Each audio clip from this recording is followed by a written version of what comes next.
we have no right to be here. So, Yes, we do. Yes, we do. based on 45 so she set this up for us as a chamber and as a shareholder. So we really, really Thank you so much. I'm going to leave this play while I talk because you can look at the pictures. A few housekeeping announcements first. The restroom is up on the roof. So if you need to use the restroom, you can ride the elevator. You don't have to climb, but walk around and ride the elevator up to the Arc, and there's a restroom up there. If you'd like to wander out on the roof, the Bolivar welcomes you to do so, just not as an entire group taking over the joint. You know, in small groups, you can take pictures. It's a beautiful place. We will hear a voicemail later with Ted talking about the roof that Stephen saved for us, which is fabulous. Let's see. The memorabilia that is out and around, especially the pictures, the books, the CDs that are out on the bar, please take them. If you feel concerned, if you should or shouldn't, you can ask me about it. I do plan to send Ted's dish back to his family. There was many of these in his apartment. This is dated, yes. They were all sent back to his family. I saved this one for you to enjoy here today, and then I'll send it back. His mother hand-painted 1926, Ted Dalbotten. She loved his name. It was 4 names. She loved Theodore. That was his 3rd name. That would have been her first choice. So that we're not going to take. And his bronze shoes, I am also going to send to his family, his little baby shoes. So please don't walk away with those. But mostly the pictures, the books, I have nowhere to store it. I will not store it. If you don't take it today, you must ask for me to hold it for you because it will not be available if you don't ask for it. Make sense? Please. Okay. So, a few things. Many people have asked, what happened to all of Ted's stuff? If you've been to Ted's apartment, you know that there was quite a bit of stuff. So it took 2 months, but we managed to give everyone a little piece of Ted for the most part. Anyone who walked into the apartment was sent packing. Anyone who asked for it, if you admired it, I put it in your hands. So if you didn't come, then I apologize, but all were welcome. His sheet music was 27 boxes of roughly 100 pounds each. We had to weigh them so they didn't go over the weight limit. They were mailed up to the Bagaduce Library in Blue Hill, Maine at his request. And we have the thank you note over here. And they were thrilled to receive them. I thought it would be a nightmare from them from a logistical standpoint, but what they do is they send them all over the country to be used. They're a lending library. So this material will be used. 6 boxes of items went to his family in Fresno.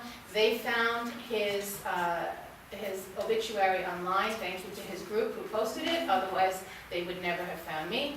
And I was able to send all the family photos, all the personal belongings off to his family, which was really great, because I really didn't know where to send it.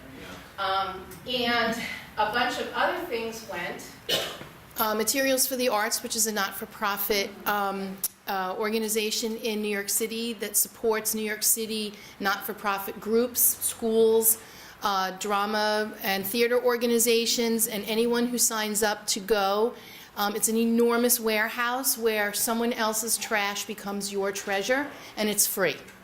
So Kathleen and I loaded up my van to the gills and dropped off thousands of dollars worth of stuff that we received thank you notes for, which are also up on the table. PTA is a Greek cultural organization, various organizations for their STEAM programs, thanking us for donating everything from little tchotchkes and battered up suitcases to, some really nice stuff that we couldn't bear to part with. Old stuff, old chairs, candlesticks, metal, wood, typewriters, props for theater groups. I just thought they were great stuff.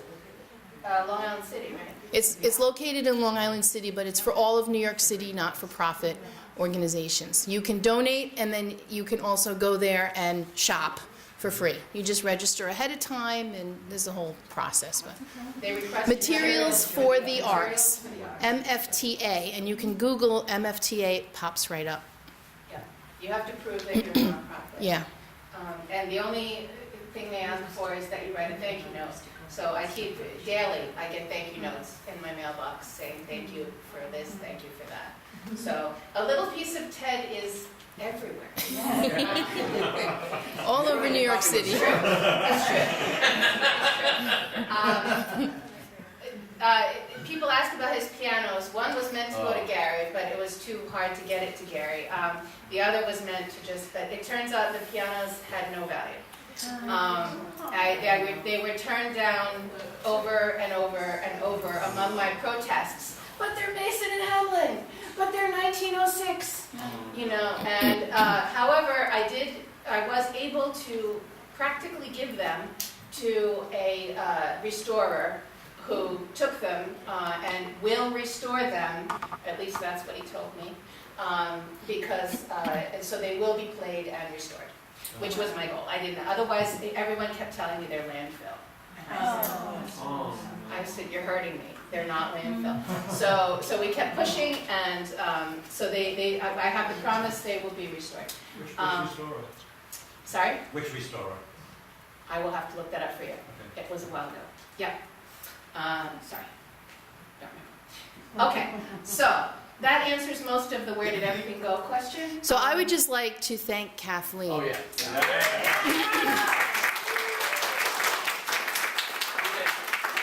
agree with that. I was one of the people who were there, and Darlene too, and the amount of meticulous papers and stuff that he kept, like, and he didn't like make copy everything, literally packs and packs of letters and paper and notes and pictures and books and cassette tapes and records and all over the place. She spent hundreds or thousands of hours, Yeah. Kathleen, making sure this stuff went to places. Because I'm kind of a ditcher, and she would hear none of it from me when I would go help her. If So it had another life, it took it. I have to give her a lot of credit for that. And even with that, we had quite a bit left. There was quite a lot, yeah. Anyway, and the letters, many of you received the email. The letters through someone from the group has a contact at the library. We're going to resubmit to the library for his letters. So maybe with the personal contact, they'll take a look. Whereas I did have people come through and look at the apartment, and they didn't want any of it. No man hours to go through it, no storage to put it in, and they're willing to let history go by rather than take it, which was kind of tough for me to bear. But the good news is everything went to people. Everything of interest went to people. And I do have a few items left. If you missed the free tag sale, ask me. And there's items around here. I don't want them. I don't want to take them home. My family doesn't need them. Our house is tiny. Is that for the books too, do you feel? Books, yes, Everything. books go. Everything goes. Posters, everything. Posters. If it speaks to you, take it, please, because it needs to be with someone who's speaking to you. And also, in a way, it kind of honors Ted's way, you know, because he took so much care about everything he to do with him. So, you know, he's left these things because he valued time and space. You know, so if you have something you could hold somewhere, then I think he'd like it. Yes. Okay, so Ted's ashes. We had Ted cremated, and many of you may not know that his partner John Devers was also cremated in 1987, but Ted had never distributed those ashes. They sat behind him where his chair was, and the TV was right in front. There was a big bookshelf, and right in one of those little compartments was a small brown shoebox. And many years ago, I said to him, "What's that?" "Oh, that's John." Oh. So we had John and Ted. So Kate was my knight in shining armor because I needed some emotional support. And we decided that at Ted's request, we were meant to scatter Ted's ashes in Central Park. Specifically Specifically at the Delacorte. at the Dalbotten. And when I asked him about it, I said, Ted, I'm pretty sure that's not allowed. And he said, well, one should just put it in a Ziploc bag and walk along. And I said, oh, good Lord. Okay. Which is a lot easier to talk about than to do. So I brought my Ziploc, yes. Those requests are virtually impossible, but just to give you support, my family's scattered my father's ashes under the redwood trees at the Yosemite National Park. That's lovely. He asked for that, and we dared. With permission? No. Oh, no. Okay. Yeah. I think, So go for it, I'm glad you did that. yeah, exactly. That's right. So we arrived there with, if you've ever seen ashes, the quantity can be off-putting. Well, what did we do first? We took Ted and John to a Broadway matinee. That's right. Ted and John to a Broadway matinee. Ted and John were under my seat. Ted and John went to see Once on This Island with us. Yes, Ted and John went to see Once on This Island. They had a matinee with us. They sat under my seat, and I'm sure they enjoyed it immensely. Right. Then after that, Hiked to Central Park. we hiked to Central Park, and we sat on a bench and looked at this and went, okay. So I had brought Ziplocs, and Kate said, no, Ziplocs you can see right through. So she had a Barnes & Noble bag, so it was a little better camouflage, and her son's little yellow I had a shovel. children's pail, like beach scooper In my purse, and I thought, like, at the Broadway theater, they're gonna be like, what do you have this scooper for? Okay, Better to so scoop ashes. interspersed in the photos are pictures of flowers, and that's Oh, there us we at are. Once on This Island. There we are. What's this? This might be the series. There are This is flowers. probably the- Oh, there's there's the two their boxes. Yeah, and then there's their ashes, there's Ted on the left. That's Ted's box. So the first thing That's we the did was use mixing. our little pink scissors. That's our mixing. There's the Barnes & Noble bag. These are flowers. These are all the flowers in Shakespeare's garden where Ted and John are. So we mixed, oh, there I am. And that's the We, major bulk. that's jumping ahead in the story. We mixed a little bit of Ted and a little bit of John together, and we sprinkled that surreptitiously, not, around the Delacorte. Like at one point we were like, oh, there's a whole big open field. No one will notice as children playing. Like we just go like this. So we go like this, and there's this white line. Right. And I'm like, this is not working. And a gust of wind. Oh yeah, I had Ted on my shoes, I had Ted on my pants. This is weird. Okay. Yeah, which is probably The why next none of morning us you was play the piano like a virtuoso. So then we said, well, that didn't work very well. So we went to the flowers in the Shakespeare Garden, and whenever we saw a little spot, we reached over and just dumped a little, and then we reached over and dumped a little. So the flowers that you saw here is a little spot where Ted and John together commingle. So that's fine. That was a small quantity. So then we were a little dejected because, well, first of all, we knew John, I found in the apartment that John wanted to be spread on Bear Mountain. So Kate is taking that on if she hasn't already. If anyone wants to go to Bear Mountain, just hiking. The rest of John will be spread on Bear Mountain by Kate. Thank you, hallelujah. So now we've got this large quantity of Ted left, and people, and it's just too much. So we're just sitting there feeling I was feeling a little dejected. What to do next? It's quite heavy. Do we take it home? And then all of a sudden it was quiet. It started to get a little bit dark. And we looked around and said, there's no one here. We were all by ourselves. It's a little round park area near Behind the theater. behind the Behind the theater theater, and the castle. And the Walk castle. over, I'll show you between the castle. And the castle is closed for renovation. Nobody in sight. Nobody in sight. So I picked the ashes up, jumped over the fence, ran back behind, you'll see a tree, dug around underneath the tree, dumped about 6 cups of ashes, put the leaves and said, whoa, whoa, whoa, whoa, and ran back, no one saw. So And Ted then all of a is, sudden, a cardinal showed up. then we're sitting there, and the sun was starting to go down, and we were just chatting, because we were feeling good about ourselves. We did a good job. And the birds came out, and a beautiful cardinal came, and its mate, and they sat right beside of us. There's pictures there. So we said, that's John and Ted. Saying to say thank you. So we just sat there while the fireflies came out. A whole family of raccoons came around the It was castle. like Midsummer Night's Dream with the fireflies. It really was beautiful. It was Yeah. a stunning ending. It really was. So that's where Ted is, and at the end we'll walk over together. We could show you exactly where Ted is. So if you ever want to sit with Ted, you would be welcome to do so. As long as there's not a cop coming by. Nobody knows. And we got away with You didn't see anything. it. Nobody saw anything. It was a big old secret. They're lucky to have him there. Yes, Their they are. vibrations Lucky are to very have him. strong. Anything to do with Ted is fully permeated. So it's not just what it looks like, you know. Completely. And he believed he was coming back. Oh, yeah, So I've that got to you tell know, you the right way. If anyone doesn't. I was worried because, you know, it's not a happy thing to feel like you're not going to be here. So I was sort of saying, you know, are you worried about her or anything? And this cat said, you know, he goes, oh, no, Mom, I can't wait. I can't wait. And I said, no, but I mean, really. Ted,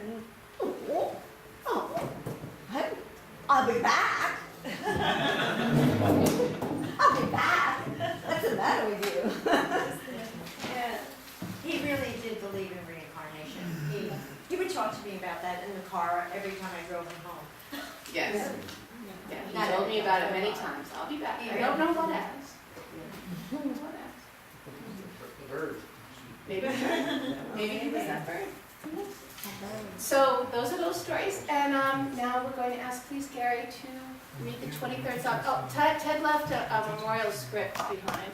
So these parts of it, yes, Gary figured prominently in that.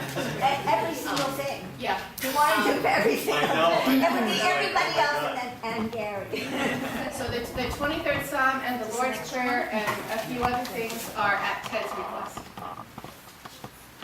The Lord is my shepherd, I shall not want.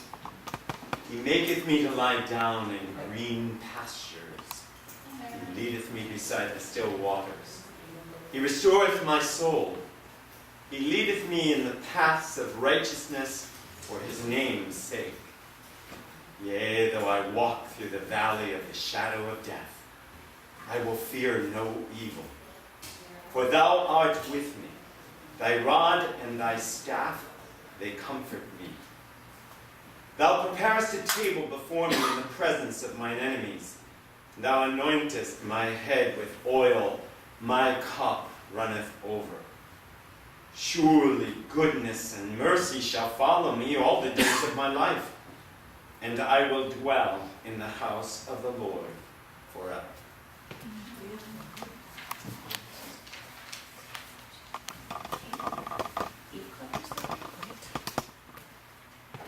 Eve Klepper was a friend of Ted who's unable to be here today. She's in Germany. So she sent a letter, and I've asked Kate to please read it. I first met Ted Dalbotten in 1970 at the American Academy of Dramatic Arts in New York City. He was on the faculty as a vocal coach, not for singing, but for teaching first-year students to project their voices to the rear of the balcony while acting their hearts out on stage.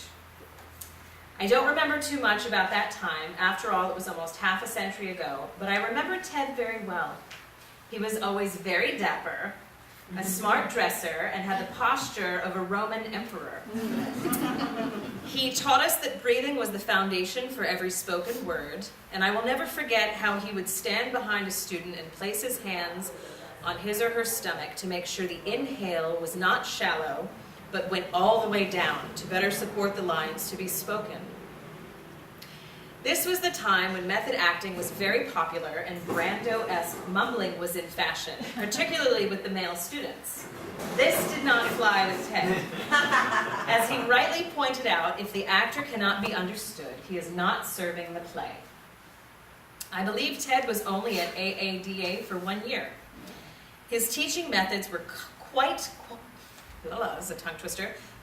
controversial, and his integrity did not allow him to teach anything he did not believe in. So I consider myself very fortunate to have been one of his few students. At the time, I was interested in musical theater as well as plays, and Ted encouraged me to study privately with his partner, John Devers. I believe John also taught briefly at AADA. I then embarked on a decades-long journey of singing lessons with John and coaching sessions with Ted, which gave me immense pleasure over the years. John quickly steered me towards classical song literature and opera. Ted, who was a fantastic pianist, was the best accompanist any aspiring singer could wish for. As in elocution class at the Academy, he was a stickler for diction, and he insisted on legato singing. His understanding of music was unsurpassed, and he coached me tirelessly until 2001, when I moved from the East Coast to the wilds of New Mexico. I never sang professionally, but had countless hours of wonderful music making under Ted's tutelage. We also saw each other quite a bit outside his studio. He often spent holidays with my husband and me, and we would go to the theater or the movies together. I especially remember the annual ritual of seeing Shakespeare in the Park. When we attended a weekend performance, we would get online for the tickets in the morning with a blanket and the Sunday Times, but when it was a work day, he would go by himself, and I would join him at 6 p.m. when the tickets for that evening would be distributed. If Ted liked a show, it was not unusual for him to see it multiple times. His beautiful apartment was right at 83rd and Central Park West, a perfect location for strolling over to the open-air theater. Ted remained amazingly active well into his 80s. He continued to play piano at the neighborhood playhouse, where he had studied as a young man. He also performed as a dancer. I was privileged to see him in a number of performances prior to my move. Whatever he did, he gave his all and then some. This was true in his role as a teacher as well as a performer. He practiced the piano endlessly and pushed his body relentlessly in his dance work to get the perfect results. We lost touch over the last few years. I believe the last time I saw Ted was in 2012. I was very happy to hear that he stayed self-sufficient for so long and that he was able to arrange for home care and was able to stay in his beloved home to the very end. Ted had a very full life and impacted on so many people. It was an honor to have known him. I'm sorry I cannot be at the memorial. I will be in Germany celebrating my father's 90th birthday. Ted was a huge presence in my life for many years, and I am so grateful to him for sharing his passion for music with me. The end. So sweet.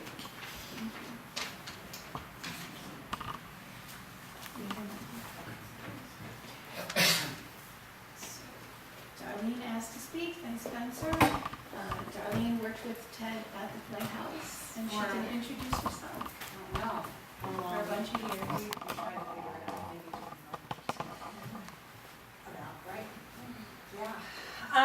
Hi. So I had a beautiful speech that I went through letters. I had quotes from Ted. I had all these wonderful things, and I left them at my home in Westchester. And I thought, well, that was a sign he didn't want me to quote him directly. And, so I'm going to paraphrase what he meant to me and what we meant to each other, and also how my son, this is Spencer, was involved with us. I'm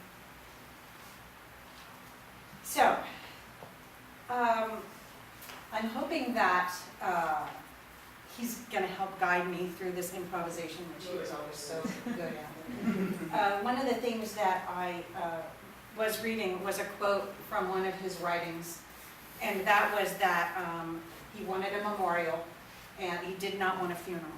And what he's hoping for is that he's flying around somewhere, and he's watching to see if what we say is really what happened with us.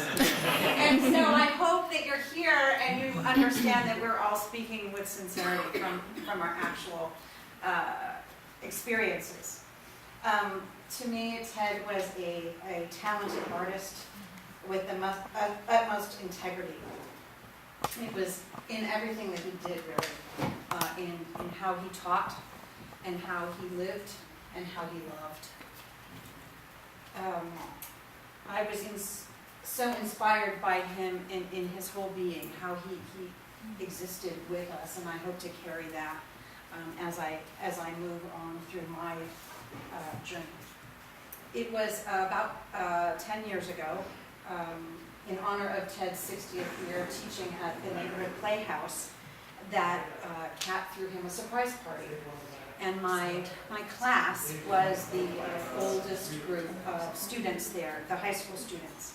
And we put together, I should say, I directed them in the poem that Martha Graham wrote to Agnes DeMille about being an artist.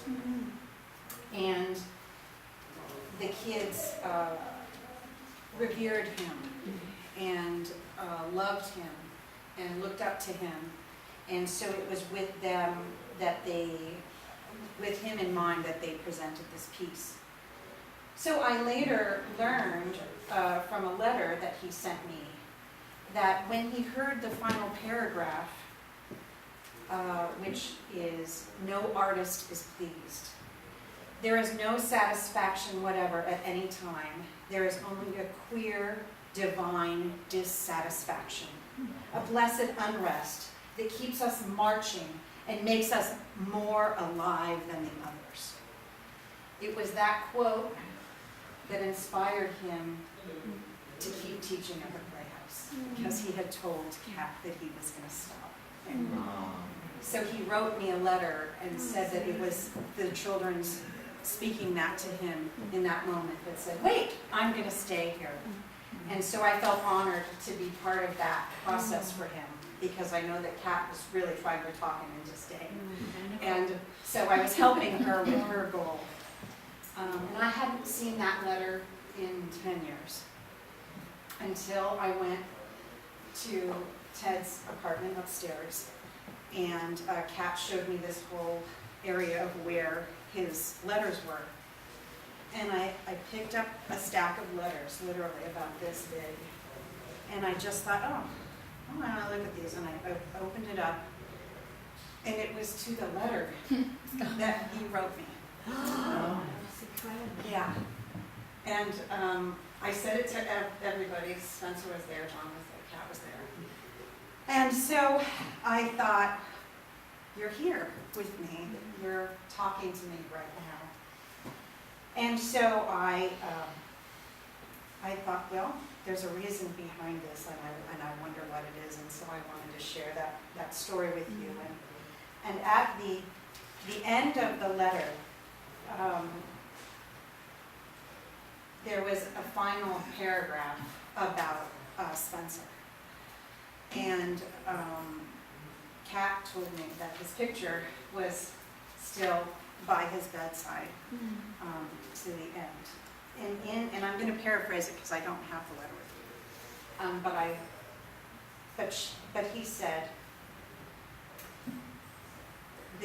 that first he saw a psychic who told him that there were going to be souls that come back now to save us, to take care of this world because of how terrible it has become.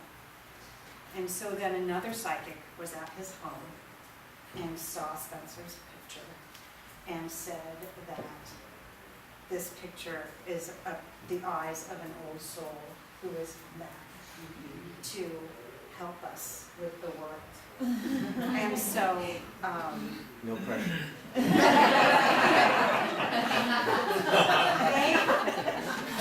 they had a connection from the time that Spencer was born, and I took him to the Playhouse in his stroller. From that very moment to he stayed and supported him by his bedside. And so I just feel that he is with us, right? He is forever in our hearts. And I hope that he will continue to guide us as he has on our and my journey. And so I thought Spencer might just want to say, I didn't prepare a grand speech like you did. but just the moment when, you said a couple of but just when you came to Ted's apartment and It was crazy how